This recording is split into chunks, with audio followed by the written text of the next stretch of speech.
Hello friend, welcome all of you in geography class. In previous class, we discussed about natural vegetation, class 6.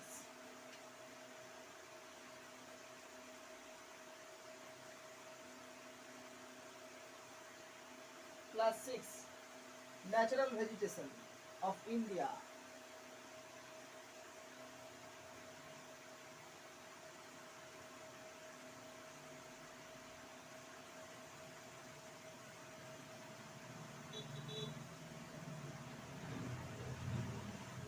India ভারতের স্বাভাবিক উদ্ভিদ।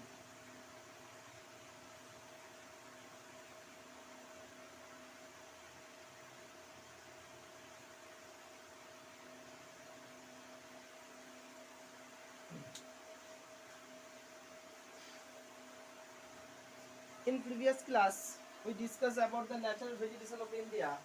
Friends, এর আগের ক্লাসে আমরা ভারতের প্রাকৃতিক ভূগোল অধ্যায়ের ভারতের স্বাভাবিক উদ্ভিদ বা অরণ্য অধ্যায়ে ছিলাম। সেখানে আমরা ভারতের স্বাভাবিক উদ্ভিদকে ভাগ করেছিলাম। স্বাভাবিক উদ্ভিদকে শ্রেণীবিভাগ করার পর ক্রান্তীয় চিরহরিত অরণ্য, 2 নম্বর ক্রান্তীয় পর্ণমোচী অরণ্য সম্পর্কে আমরা পড়েছিলাম। আজকে ফ্রেন্ড আমরা 3 নম্বর যেটা পড়ব ভারতের, সেটি হলো ভারতের ক্রান্তীয় মরু উদ্ভিদ। আজকে যেটা পড়ব সেটি হলো ভারতের ক্রান্তীয় মরু উদ্ভিদ, 3 নম্বর ভাগ।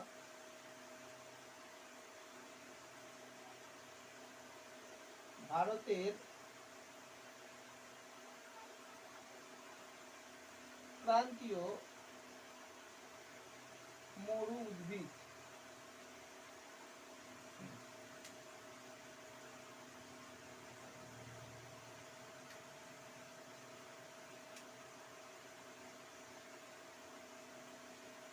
ভারতের ক্রান্তীয় মরু উদ্ভিদ।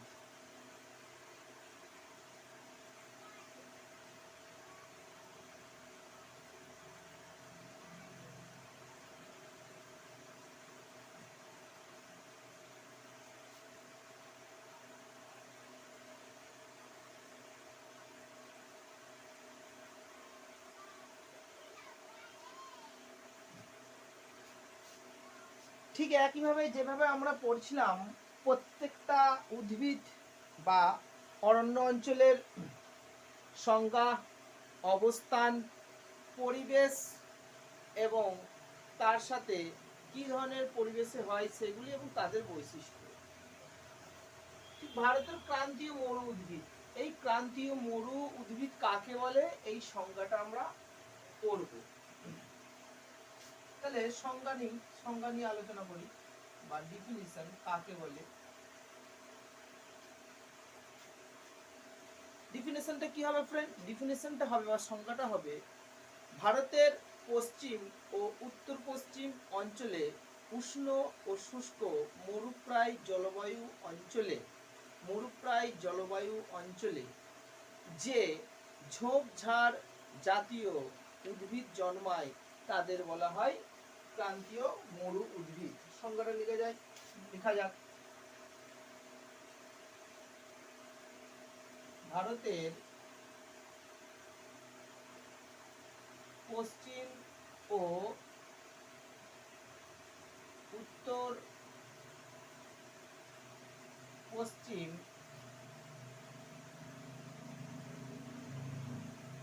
ভারতের পশ্চিম ও উত্তর পশ্চিম অঞ্চলে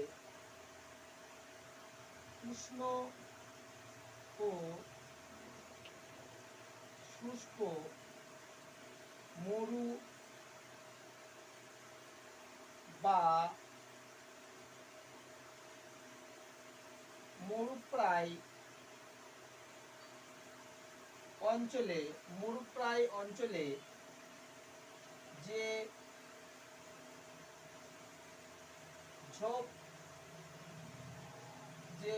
ঝোপঝাড় জাতীয় উদ্ভিদ জন্মায় তাদের বা তাকে মরু উদ্ভিদ বলে। দেখো ফ্রেন্ড, সংজ্ঞাটা আমি লিখিয়ে দিয়েছি। কি লিখেছি সংজ্ঞাটা? ভারতের পশ্চিম ও উত্তর পশ্চিম অঞ্চলে উষ্ণ ও শুষ্ক মরু বা মরুপ্রায় জলবায়ুযুক্ত অঞ্চলে যে ঝোপঝাড় জাতীয় উদ্ভিদ জন্মায় তাদের মরু উদ্ভিদ বলে। এই ধরনের উদ্ভিদকে বলা হয় জেরোফাইট। মরু উদ্ভিদকে বলা হয় জেরোফাইট। মরু জাতীয় উদ্ভিদকে বলা হয় জেরোফাইট।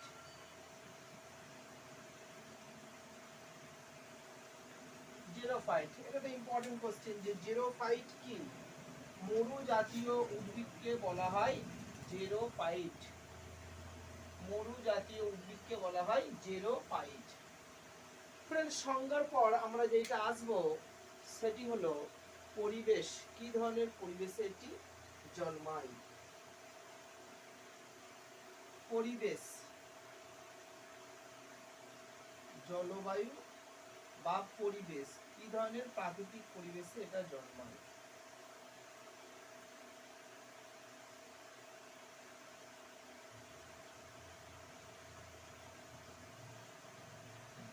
দেখবেন জলবায়ু বা প্রাকৃতিক পরিবেশ, এই মরু উদ্ভিদ কি ধরনের প্রাকৃতিক পরিবেশে জন্মায় সেটা নিয়ে আমরা একটু আলোচনা করব। ফ্রেন্ড, এই জলবায়ু, দেখো ক্রান্তীয় মরু উদ্ভিদ আমরা এখান থেকেই পাবো। উত্তর ও উত্তর পশ্চিম অঞ্চল উষ্ণ শুষ্ক মরু বা মরুপ্রায় জলবায়ু অঞ্চল। তাহলে জানতে হবে উষ্ণ ও শুষ্ক মরুপ্রায় চরমভাবাপন্ন জলবায়ু। তাহলে জলবায়ুটা কি হবে? উষ্ণ ও মরু চরমভাবাপন্ন জলবায়ু, যার উষ্ণতা খুব বেশি হবে। বার্ষিক উষ্ণতার পরিমাণ 30 ডিগ্রি থেকে 40 ডিগ্রি সি পর্যন্ত হবে। বৃষ্টিপাত খুবই কম হবে। উষ্ণতার প্রসার খুব বেশি হবে। সেটাই আমরা এবার আলোকপাত করে লিখবো, 1 নম্বর 2 নম্বর করে লিখবো। 1 নম্বর পয়েন্ট কি হবে? জলবায়ু প্রকৃতি। জলবায়ু প্রকৃতি।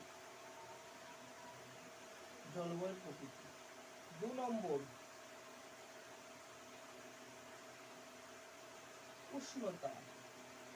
3 নম্বর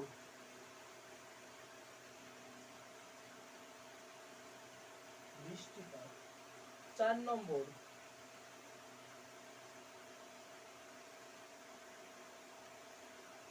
আপেক্ষিক আর্দ্রতা। 5 নম্বর উষ্ণতার প্রসার।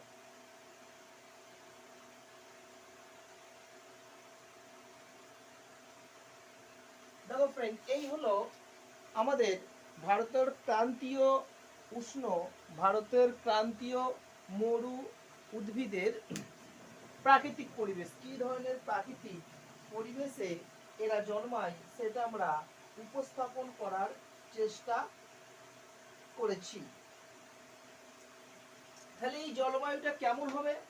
1 নম্বর, এই জলবায়ুটা হবে উষ্ণ ও শুষ্ক চরম ভাবাপন্ন। উষ্ণ ও শুষ্ক, উষ্ণ ও শুষ্ক চরম ভাবাপন্ন, চরম ভাবাপন্ন জলবায়ু। তাহলে ফ্রেন্ড কি জলবায়ুর প্রকৃতি কি হবে? অর্থাৎ এই ধরনের ভারতের ক্রান্তীয় মরুভূমি যে সমস্ত অঞ্চল বা প্রাকৃতিক পরিবেশ হবে তার 1 নম্বর শর্ত জলবায়ুর প্রকৃতি হলো এই অঞ্চলের জলবায়ু উষ্ণ ও শুষ্ক চরম ভাবাপন্ন প্রকৃতির হবে। এবার উষ্ণতা, উষ্ণতা কি হবে? উষ্ণতা খুবই বেশি হবে। বার্ষিক উষ্ণতা অত্যন্ত বেশি, অত্যন্ত বেশি। বার্ষিক উষ্ণতা অত্যন্ত বেশি। কত হবে? প্রায় 30 ডিগ্রি থেকে 35 ডিগ্রি সেন্টিগ্রেড। প্রায় 30 ডিগ্রি থেকে 35 ডিগ্রি সেন্টিগ্রেড বার্ষিক উষ্ণতা। ফ্রেন্ড, এই বার্ষিক উষ্ণতা পর আসবে আমাদের বৃষ্টিপাত। এই বৃষ্টিপাত কেমন হবে? বৃষ্টিপাত খুব কম হবে, বৃষ্টিপাত খুব কম হবে, বৃষ্টিপাত খুব কম হবে। বার্ষিক উষ্ণতার পরিমাণ, বার্ষিক বৃষ্টিপাতের পরিমাণ 25 থেকে 75 সেন্টিমিটার বৃষ্টিপাত হবে। তাহলে এই ধরনের জলবায়ু অঞ্চলে কি ধরনের হয়? বৃষ্টিপাত খুব কম হয়, খুব কম হয়।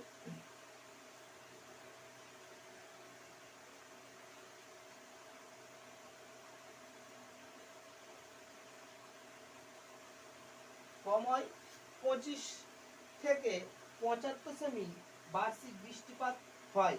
তবে কোনো কোনো জায়গায় আবার বার্ষিক বৃষ্টিপাতের পরিমাণ 50 সেমিরও কম, 25 থেকে 75 সেমি। তবে সবচেয়ে কোনো কোনো বইয়ে যেটা আছে এটা ভালো করে লিখে দেওয়া যাক, বার্ষিক বৃষ্টিপাতের পরিমাণ খুবই কম, বার্ষিক বৃষ্টিপাতের পরিমাণ খুবই কম, খুবই কম, প্রায় কম 50 সেমিরও কম, 50 সেমিরও কম, বার্ষিক বৃষ্টিপাতের পরিমাণ 50 সেমিরও কম। এবারে আর্দ্রতা, আর্দ্রতা, আর্দ্রতা খুবই কম হয়, আর্দ্রতা খুবই কম হবে, আর্দ্রতা খুবই কম হবে। যদি আপেক্ষিক আর্দ্রতার পরিমাণ ফ্রেন্ড বেশি হতো তাহলে এখানে কি হতো? নিম্নচাপ দেখা যায়, এখানে সর্বদা উচ্চচাপে বিরাজ করে। উষ্ণতার প্রসার, বার্ষিক উষ্ণতার প্রসার খুব বেশি, বার্ষিক উষ্ণতার প্রসার খুব বেশি, খুব বেশি, প্রায় বার্ষিক উষ্ণতার প্রসার বাইরে যায় 10 থেকে 20 ডিগ্রি সি, 10 ডিগ্রি সি থেকে 20 ডিগ্রি সি পর্যন্ত বার্ষিক উষ্ণতার প্রসার দেখা যায়। তাহলে এই গেল আমাদের এখানকার প্রাকৃতিক পরিবেশ, কি ধরনের প্রাকৃতিক পরিবেশে এইগুলি জন্মায়। তার মধ্যে 1 নম্বর পড়েছি জলবায়ুর প্রকৃতি কি হবে? উষ্ণ শুষ্ক জলবায়ু হবে। উষ্ণ শুষ্ক চরম ভাবপূর্ণ, চরম ভাবপূর্ণ মানে এর আগে আমরা জলবায়ু চ্যাপ্টারে বলে দিয়েছি যে এখানকার শীতকালীন উষ্ণতা খুব বেশি, আবার গ্রীষ্মকালীন উষ্ণতা খুবই বেশি। সুতরাং গ্রীষ্মকালীন উষ্ণতা যেমন খুব বেশি হবে, আবার শীতকালীন উষ্ণতা খুব কম হবে। সুতরাং শীতকালীন উষ্ণতা কম, খুবই কম, আর গ্রীষ্মকালীন উষ্ণতা খুবই কম। সুতরাং শীত ও গ্রীষ্মের উষ্ণতার পার্থক্য বেশি এরকম হলে তাকে বলা হয় চরম প্রভাবপূর্ণ। উষ্ণতা, উষ্ণতা এখানকার খুবই বেশি থাকে, বার্ষিক উষ্ণতার পরিমাণ 30 ডিগ্রি থেকে 35 ডিগ্রি সি। তো এই প্রসঙ্গে মনে রাখা দরকার এখানে গ্রীষ্মকালীন গড় উষ্ণতা প্রায় 30 ডিগ্রি থেকে 40 ডিগ্রি সি, এবং শীতকালীন গড় উষ্ণতা ফ্রেন্ড থাকে 10 ডিগ্রি থেকে 25 ডিগ্রি সি। এই দুটো এভারেজ করে দাঁড়িয়েছে 30 ডিগ্রি থেকে 35 ডিগ্রি সি। বৃষ্টিপাত, বার্ষিক বৃষ্টিপাতের পরিমাণ খুবই কম অঞ্চলটিতে, খুবই কম, বার্ষিক বৃষ্টিপাতের পরিমাণ 50 সেমিরও কম। তবে কোনো কোনো বইয়ে আছে 25 সেমিরও কম, কোনো জায়গায় আছে 25 থেকে 75 সেমি। সুতরাং এখানে বার্ষিক বৃষ্টিপাতের পরিমাণ 50 সেমি কম মরুপ্রায় অঞ্চলে। আপেক্ষিক আর্দ্রতা, আপেক্ষিক আর্দ্রতার পরিমাণ খুবই কম বা সর্বনিম্ন থাকে না বললেই চলে। আপেক্ষিক আর্দ্রতার পরিমাণ সবসময় 60-এর নিচে থাকে। উষ্ণতার প্রসার, উষ্ণতার প্রসার কাকে বলে? আগের ক্লাসে আমরা আলোচনা করেছিলাম জলবায়ু নিয়ে। উষ্ণতার প্রসার কি থাকে? অর্থাৎ শীত ও গ্রীষ্মের উষ্ণতার প্রসার খুব বেশি থাকে, প্রায় 10 ডিগ্রি থেকে 20 ডিগ্রি সি থাকে। এই গেল ফ্রেন্ড এই অঞ্চলের ক্রান্তীয় মরু উদ্ভিদের প্রাকৃতিক পরিবেশ। এবার ফ্রেন্ড আমরা যেটা নিয়ে আলোচনা করব সেটি হলো উদ্ভিদগুলির বৈশিষ্ট্য, উদ্ভিদগুলির বৈশিষ্ট্য।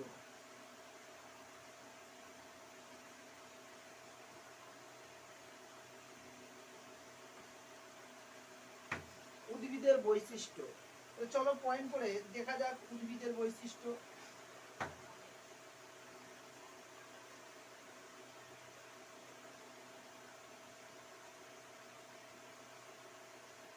এই ধরনের ক্রান্তীয় মরু উদ্ভিদের বেশ কতগুলো বৈশিষ্ট্য চোখে পড়ে, সেই বৈশিষ্ট্যগুলো নিয়ে আমরা আলোকপাত করব। কি কি বৈশিষ্ট্য সেখানে চোখে পড়বে?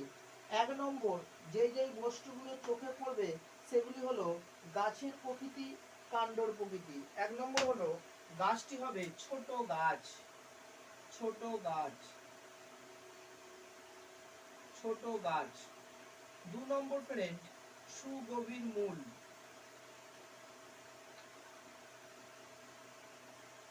সুগভীর মূল। 3 নম্বর হলো কাঁটা জাতীয় পাতা বা কাণ্ডের প্রকৃতি। কাণ্ডের প্রকৃতি। 4 নম্বর,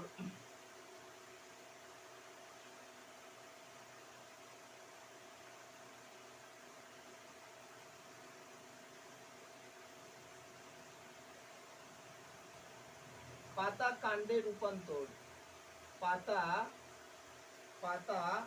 কাঁটায় রূপান্তর।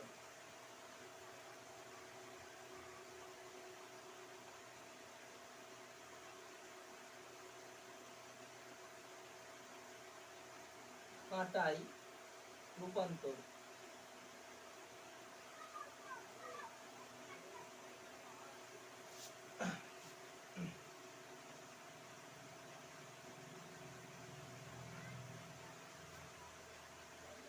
5 নম্বর, মোম জাতীয় আবরণ।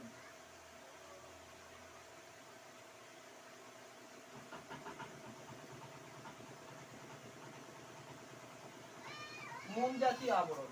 দেখো ফ্রেন্ড, প্রথম আমরা যেটা আলোচনা করেছি, যেখানে আমরা বোর্ডে করেছি, ফার্স্ট করেছি ছোট গাছ। ছোট গাছ। দেখো ফ্রেন্ড, এইখানে যে সমস্ত অরণ্যের যে বৃক্ষগুলো পাওয়া যায়, সেই গাছগুলি ছোট গাছ। স্বাভাবিক ক্ষেত্রে মরু উদ্ভিদ বা মরু অঞ্চলে আমাদের বার্ষিক বৃষ্টিপাতের পরিমাণ খুবই কম। তাই গাছগুলো কি হয়, বৃষ্টিতে চিরহরিত অরণ্যে দেখা যায় যে সম্পূর্ণ এত বৃষ্টি পায়, উষ্ণতা পায়, সেক্ষেত্রে বৃক্ষগুলো সুদীর্ঘ হয়। কিন্তু এখানে বৃক্ষগুলো খুব ছোট প্রকৃতির হয়, গাছগুলো খুব ছোট আকৃতির হয়, গাছগুলি খুব ছোট ও ঝোপঝাড় প্রকৃতির হয়। ছোট ও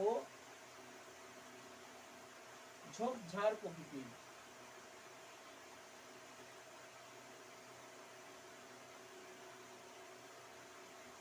দেখো, ছোট ও ঝোপঝাড় প্রকৃতির হয়।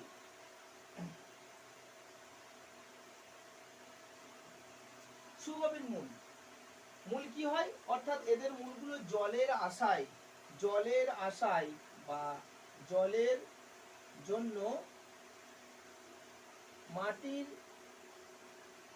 অনেক নিচে যায়, প্লাস শাখা প্রশাখা যুক্ত। শাখা প্রশাখা যুক্ত। দেখো এখানে লিখে শাখা প্রশাখা যুক্ত, অর্থাৎ এই ধরনের গাছগুলির ক্ষেত্রে অর্থাৎ মূলগুলো যেহেতু এখানকার বাষ্পমোচন রোধ করার জন্য, বাষ্পমোচন খুব বেশি, এই বাষ্পমোচন রোধ করার জন্য, জল বেশি সংগ্রহ করার জন্য মূলগুলো কি হয়, অনেক জলের নিচে চলে যায়। অনেক জলের জন্য, অর্থাৎ ভূগর্ভস্থ জলের জন্য মাটির অনেক নিচে চলে যায়, এবং জলের জন্য যে প্রধান মূলটি তো অনেক ভিতরে যায়, তার সাথে অন্যান্য মূলগুলি শাখা প্রশাখা যুক্ত হয়। কাণ্ডের প্রকৃতি। দেখো ফ্রেন্ড, এই অঞ্চলের যে মরু উদ্ভিদগুলি হলো, সেক্ষেত্রে কাণ্ডগুলি কাঁটাযুক্ত হয়, সবুজ হয়, রসালো হয়, পুরু ছালযুক্ত হয়, জল সংরক্ষণ করে। কাণ্ডগুলো কি হয়, কাঁটাযুক্ত হয়,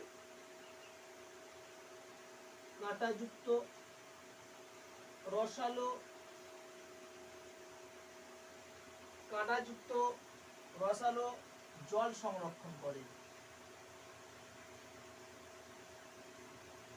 ইত্যাদি।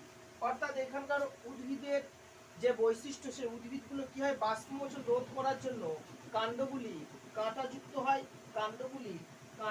হয় এবং তার সাথে সবুজ হয়, রসালো হয় এবং জল সংরক্ষণ করতে পারে। শুধু এগুলো কাণ্ডের প্রকৃতি।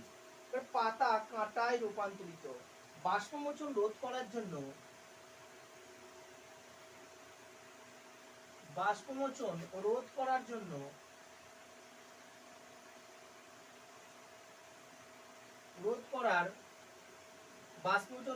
জন্য পাতা কাঁটায় পরিণত হয়েছে, পাতা কাঁটা হয়ে গেছে,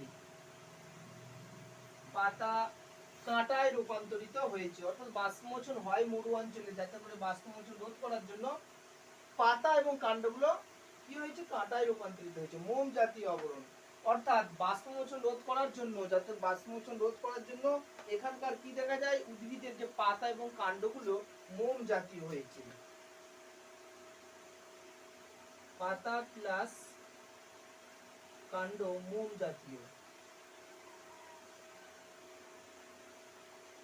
মোম জাতীয় আবরণ দ্বারা আবৃত।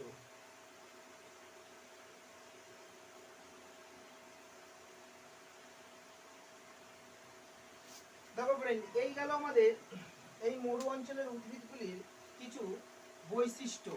প্রথম বৈশিষ্ট্য কি হয়েছে, গাছগুলো ছোট ও ঝোপঝাড় প্রকৃতির হয়, ছোট গাছ।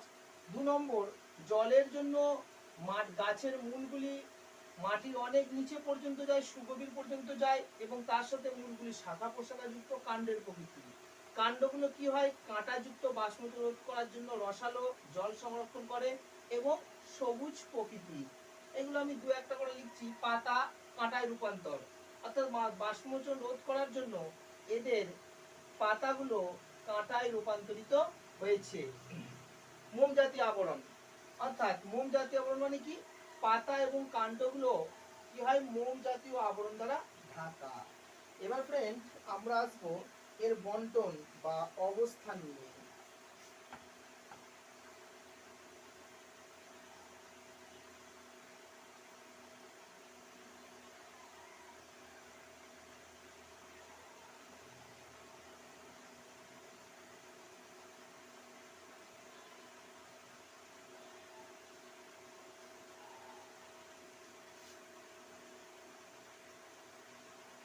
প্রধান বৃক্ষ,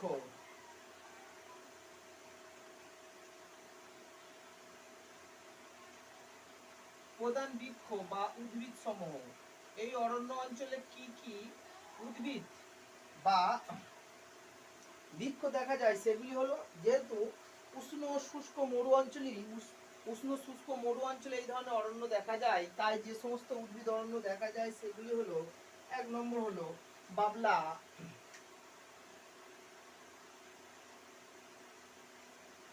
বাবলা। 2 নম্বর ক্যাকটাস, ক্যাকটাস। 3 নম্বর ফণিমনসা, ফণিমনসা। দেখো, বাবলা, ক্যাকটাস, ফণিমনসা, খেজুর,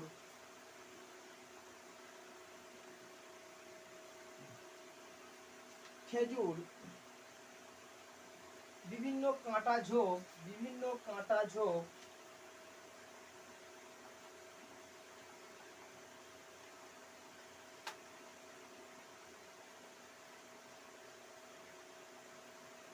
কাঁটা জাতীয় বৃক্ষ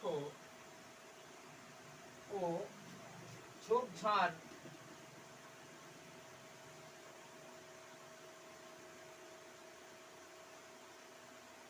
ঝোপঝাড়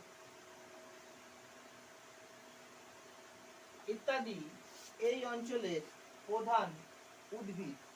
এছাড়াও বিভিন্ন ঘাসও আছে, বিভিন্ন ঘাসও এখানে, ছোট ছোট ঘাসও জন্মায়।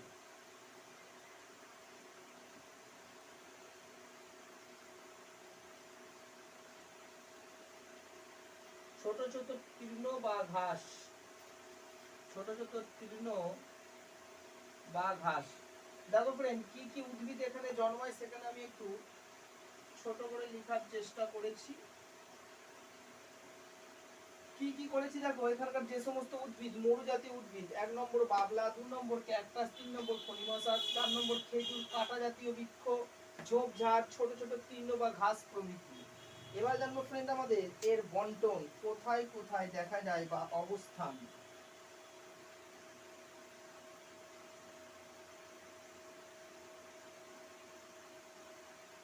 দেখো ফ্রেন্ড, কোথায় কোথায় দেখা যায়, এই ক্রান্তীয় মরু জাতীয় উদ্ভিদ আমি সংজ্ঞায় লিখে দিয়েছি কোথায় দেখা যায়।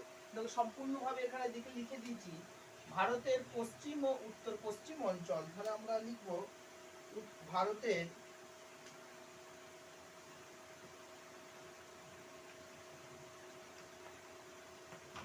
পশ্চিম ও উত্তর পশ্চিম, ভারতের রাজ্য সমূহ, পশ্চিম ও উত্তর পশ্চিম ভারতের রাজ্য সমূহ। এবার আমরা জানবো সেই রাজ্যগুলো কি কি? 1 নম্বর রাজস্থানের মরুভূমি সংলগ্ন অঞ্চল, রাজস্থান মরু অঞ্চল, মরু অঞ্চল। এছাড়াও গুজরাট,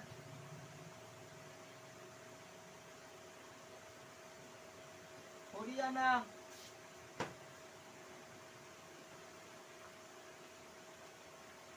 পাঞ্জাব। পশ্চিম উত্তর পশ্চিম ভারতের রাজ্যসমূহ সেখানে পরিষ্কারভাবে লিখে দিয়েছি যে কোন কোন রাজ্যে এই ধরনের উদ্ভিদ দেখা যায়। গুজরাট, পাঞ্জাব, হরিয়ানা। পশ্চিম উত্তর পশ্চিম ভারতের রাজ্যসমূহ রাজস্থান মরু অঞ্চল, রাজস্থান মরু অঞ্চল যাকে বলে থর মরুভূমি, গুজরাট, হরিয়ানা, পাঞ্জাব ইত্যাদি। এই গেল ফ্রেন্ড আজকে আমাদের ভারতের ক্রান্তীয় মরু উদ্ভিদ।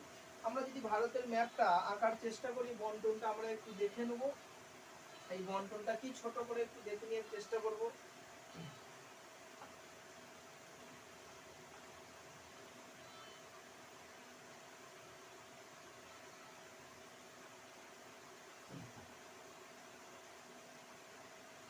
যদি মোটামুটি একটা আমরা ভারতের ম্যাপ আঁকার চেষ্টা করি, দেখবে আমরা দেখতে পাবো যে কোথায় এই অরণ্য অঞ্চল বেশি দেখা যায়, সেটা আমরা একটু আলোকপাত করে নেব।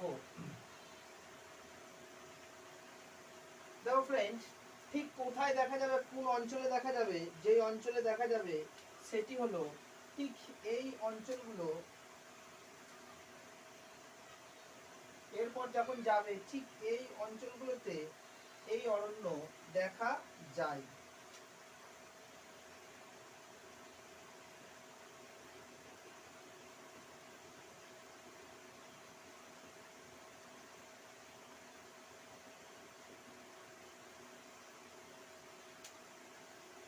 দেখো ফ্রেন্ড, মোটামুটি ভাবে আমি আলোকপাত করার চেষ্টা করেছি।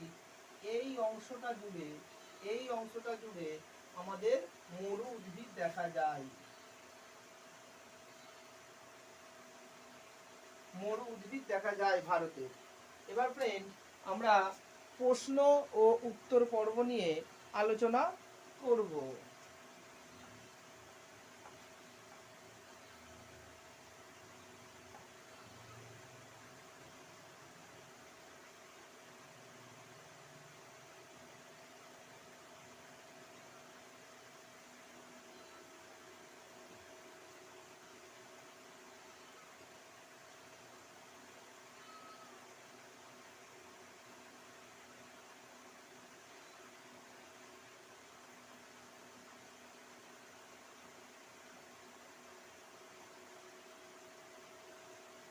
এক নম্বর প্রশ্ন,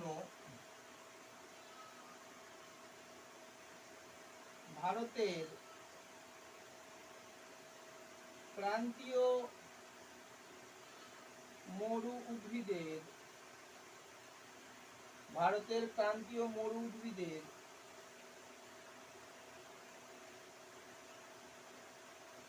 সংক্ষিপ্ত বর্ণনা দাও।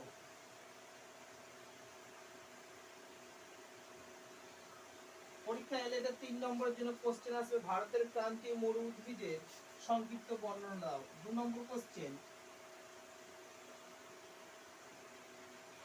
ভারতের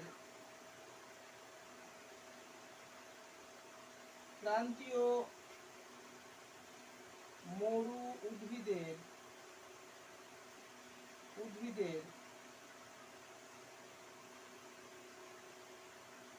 অবস্থান,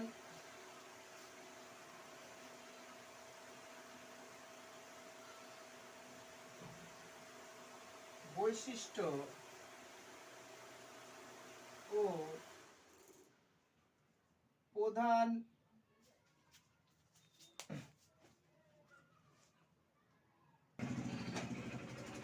দেখো ফ্রেন্ড, কোশ্চেন দিয়েছি ভারতের ক্রান্তীয় মরু উদ্ভিদের অবস্থান, বৈশিষ্ট্য ও প্রধান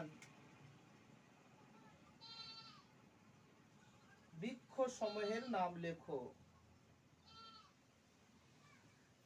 বৃক্ষ সমূহের নাম লেখো।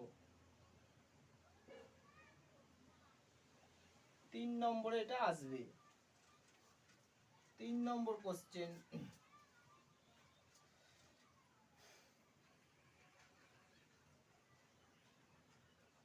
বাবলা, ফণী মনসা ও ক্যাকটাস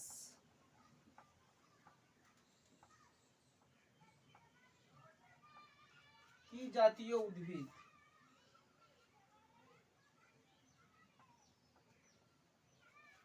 কি জাতীয় উদ্ভিদ? বাবলা, ফণী মনসা, ক্যাকটাস কি জাতীয় উদ্ভিদ? আমাদের বলতে হবে এটি মরু উদ্ভিদ। 4 নম্বর, জেরোফাইট উদ্ভিদ কাদের বলে?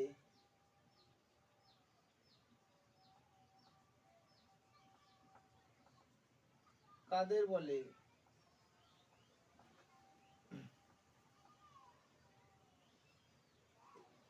জেরোফাইট উদ্ভিদ কাদের বলে?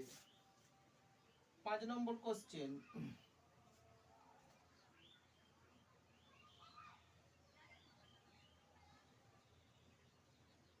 রাজস্থান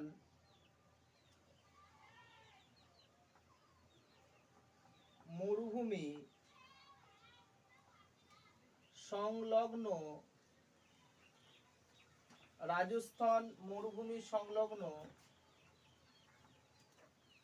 অঞ্চলে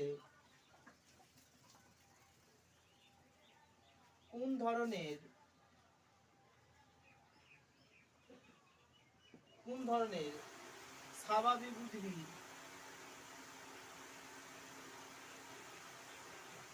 রাজস্থান মরুভূমি সংলগ্ন অঞ্চলে কোন ধরনের স্বাভাবিক উদ্ভিদ জন্মায়? এটা 1 নম্বর কোশ্চেন। এটা প্রায় 1 নম্বরের জন্য আসতে পারে। 6 নম্বর কোশ্চেন,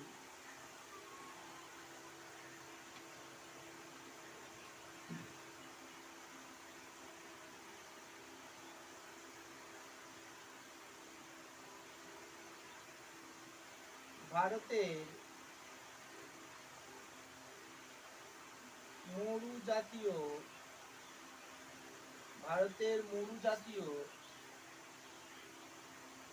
জাতীয় স্বাভাবিক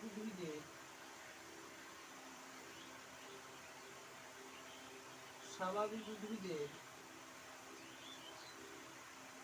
দুটি বৈশিষ্ট্য লেখো। দুইটি বৈশিষ্ট্য লেখো।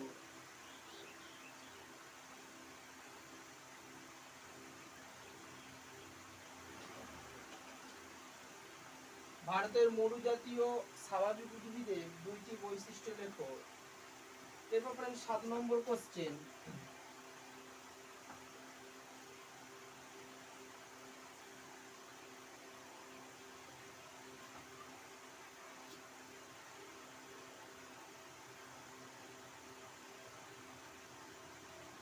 কোন ধরনের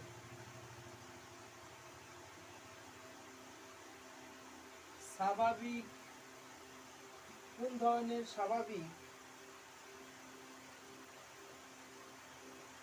উদ্ভিদের পাতা কাঁটায় রূপান্তরিত হয়?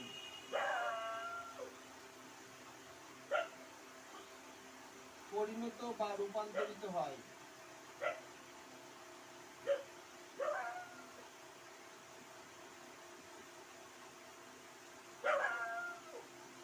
দেখো ফ্রেন্ড, কোন ধরনের স্বাভাবিক উদ্ভিদের পাতা কাঁটায় পরিণত বা রূপান্তরিত হয়?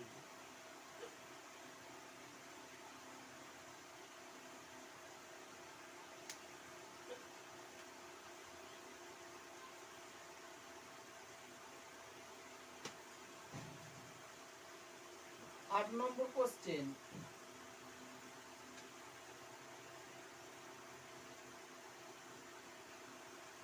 ভারতের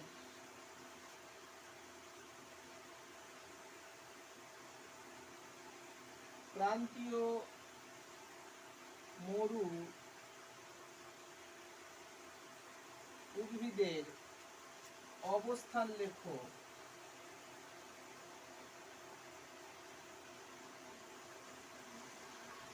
অবস্থান লেখো। 2 নম্বরের কোশ্চেন আসতে পারে, ভারতের ক্রান্তীয় মরু উদ্ভিদের অবস্থান লেখো। 9 নম্বর কোশ্চেন। 9 নম্বর কোশ্চেন।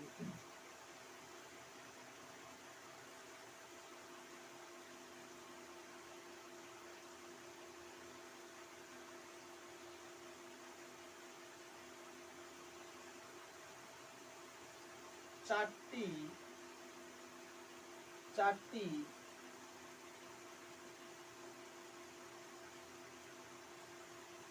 মরু জাতীয়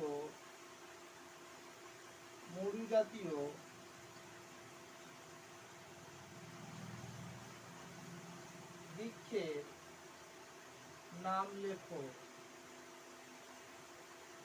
2 নম্বরের কোশ্চেন, 4টি মরু জাতীয় বৃক্ষের নাম লেখো।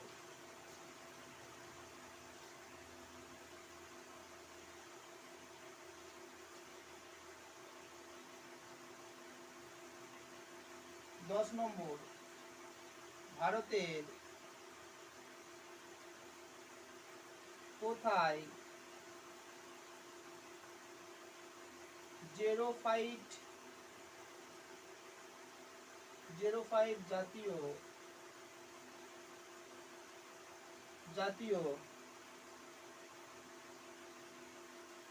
উদ্ভিদ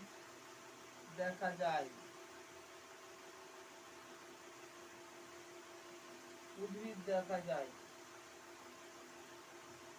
ভারতের কোথায় মরু জাতীয় উদ্ভিদ দেখা যায়?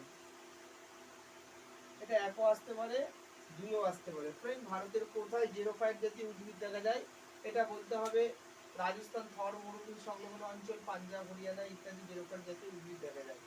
সো ফ্রেন্ড, এই গেল আমাদের আজকের ভারতের স্বাভাবিক উদ্ভিদ অরণ্য অধ্যায়ের যে 5টি ভাগ ছিল। স্বাভাবিক উদ্ভিদকে যে 5টি ভাগে ভাগ করা হয়েছিল, তার 3 নম্বর পার্ট ভারতের ক্রান্তীয় মরু উদ্ভিদ। তোমরা এই প্রশ্নগুলো ভালো করে প্রিপারেশন বা তৈরি করে নিও, পরীক্ষায় এর মধ্যে কোশ্চেন আসবে আশা করি। সবাই সুস্থ থাকবে, ভালো থাকবে, ধন্যবাদ।